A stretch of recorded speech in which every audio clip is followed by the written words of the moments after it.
Olá, pessoal, mais uma análise de roteiro, e dessa vez atendendo a pedidos. Fizeram um pedido aqui no canal para a gente analisar o filme Três Homens em Conflito. E é um prazer fazer essa análise, porque é um dos meus filmes preferidos, um clássico do faroeste, e é um filme que realmente vale a pena a gente comentar. Bom, pessoal, Três Homens em Conflito é o terceiro filme da trilogia do Sérgio Leone, chamado a Trilogia dos Dólares.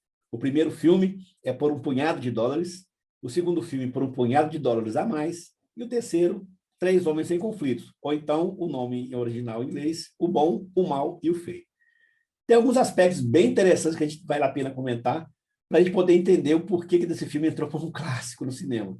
E também alguns erros que talvez hoje ele não faria desse tipo. Bom, para quem não viu, a sinopse do filme é que durante a Guerra Civil, um pistoleiro, né, o Bom, interpretado pelo Clint Eastwood, e mais dois outros estrangeiros, que na verdade não são estrangeiros, são atores americanos, mas fazendo o papel de estrangeiros, se decidem juntar, né, para tentar encontrar um tesouro escondido.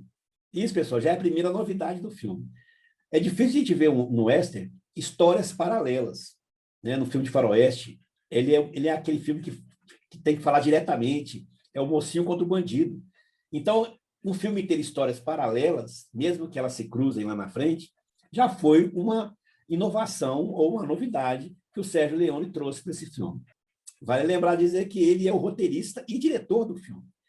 Então, quais são as duas histórias paralelas? Primeiro, a gente começa vendo a história do Mal, do personagem do Lee Van Cleef, que tenta encontrar um cara chamado Bill Carson, e durante uma conversa ele fica sabendo que esse cara, Bill Carson, escondeu uma quantidade enorme de dinheiro, mas não sabe aonde. Ele só sabe que esse Bill Carson tem essa informação. Ele então parte para procurar esse cara. Ao mesmo tempo que a gente acompanha a história do personagem que faz o mal, aparece para a gente a história do bom e do feio, interpretado pelo Clint Eastwood e pelo Eli Wallace. Eles são dois bandidos, né? O Clint Eastwood fazendo aí o personagem do anti-herói, porque ele mata, ele dá golpes, né? Junto com o feio, e eles acabam se desentendendo e um prejudicando o outro. Num determinado momento, e aí vem o primeiro ponto de virada do filme, uma carruagem passa na frente dos dois e o Clint Eastwood, bom, descobre qual o nome da sepultura onde está escondida o ouro. O Eli Wallace, que faz o feio, ele sabe qual o nome do cemitério. Então, os dois acabam assim, boa parte do filme, tendo que conviver junto, porque um sabe o nome do cemitério e o outro sabe qual o nome da cova, onde está enterrado o tesouro. E por fora, né, vem correndo aí a história do mal, do personagem que faz o mal, tentando encontrar o Bill Carson. Até que vem o segundo ponto de virada no filme, que é quando os três se encontram. Mas olha só, o filme ele vem e começa numa crescente tão grande, não só de dramaticidade, mas de tamanho do próprio filme. Para começar, o filme tem 3 horas de duração. Já é um grande filme, um grande tempo para um mestre. Segundo, que a partir do momento que tem um segundo ponto de virada, onde começa a refletir a história da Guerra Civil Americana dentro do filme, o filme fica quase que um épico, porque ele é de 1966. E ele usa, então, a quantidade muito grande de extras, figurinos, figurantes, né? Adereços, artilharia pesada, canhão, bomba, explosão de ponte. O filme, então, passa a ter uma dimensão muito maior do que ele começou. Ele começa com uma história simples, parece que simplesmente vai ficar resolvida ali entre os três homens, mas ele acaba tomando uma dimensão muito grande, virando um espetáculo realmente. Então, essa dramaticidade que vai aumentando, e não só também pela grandiosidade do filme, ele é que puxa a ação dramática. Não é simplesmente o desenvolvimento que a gente está acostumado a ver nos roteiros do personagem ou do próprio conflito. O conflito foi estabelecido lá atrás. Todos os três homens queriam saber onde estavam o ouro. Então, não tinha como desenvolver esse conflito mais. Qual foi a estratégia que o Sérgio Leone colocou? Exatamente incorporar a guerra civil, mas de uma maneira grandiosa. Não foi simplesmente pano de fundo.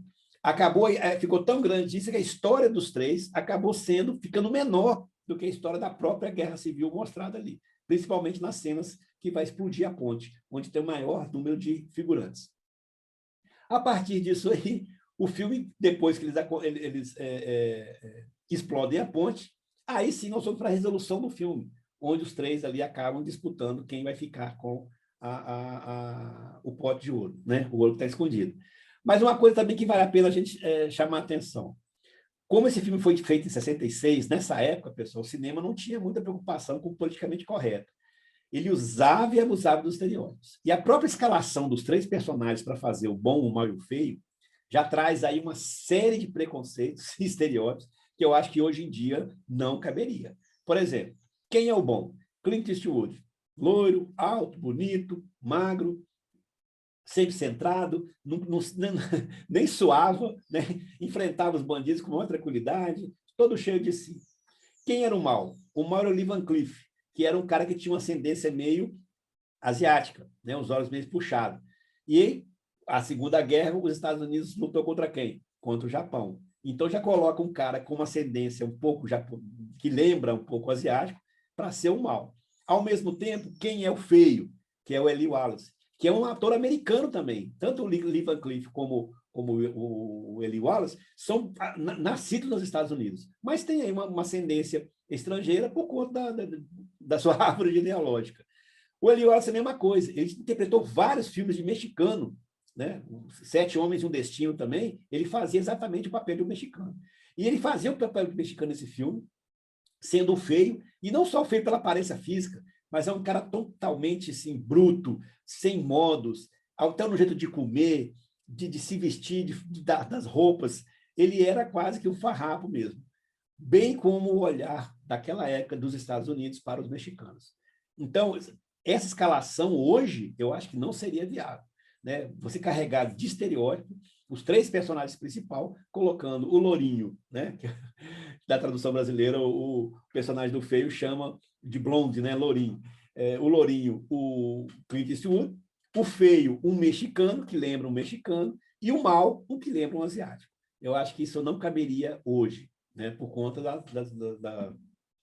eu acho que não caberia hoje. Mas, naquela época, o filme, né? O cinema era assim. Ele carregava de estereótipos e usava todos os estereótipos que podia. Inclusive, daqui, eu vou fazer um vídeo depois sobre estereótipo. Já tenho aqui nesse card aqui, ó, que eu falo exatamente disso. Como que o cinema usa o estereótipo para poder identificar, ou que a plateia se identifique quem é o vilão, quem é o mocinho, quem é a princesa, quem é o plebeu, né? Para poder exatamente dessa identificação rápida. E o cinema carrega e usa e abusa dos estereótipos. Tá bom? Então, essas são as três principais questões no filme.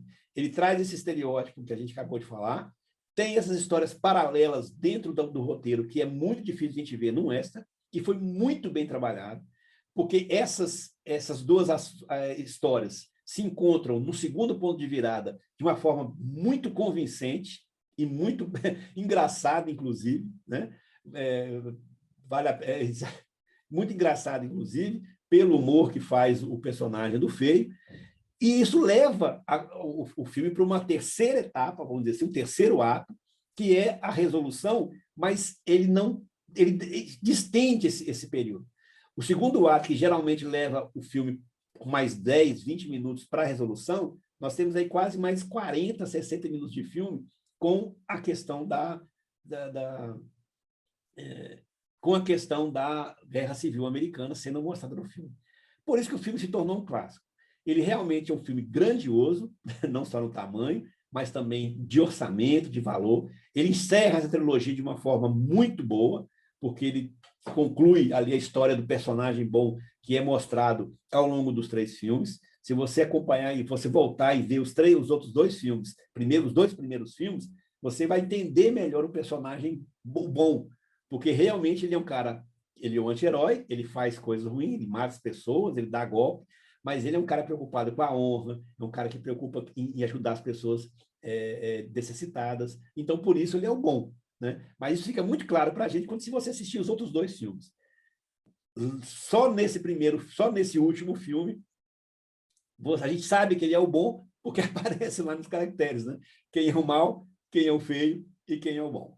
Portanto, pessoal, Três Homens em Conflitos é um filmaço, vale a pena ver até hoje. Ele não se perdeu por ter sido feito em 1966, mas tem que fazer essa ressalva aí desses personagens estereotipados que o Sérgio Leone usa, mas que era comum na época.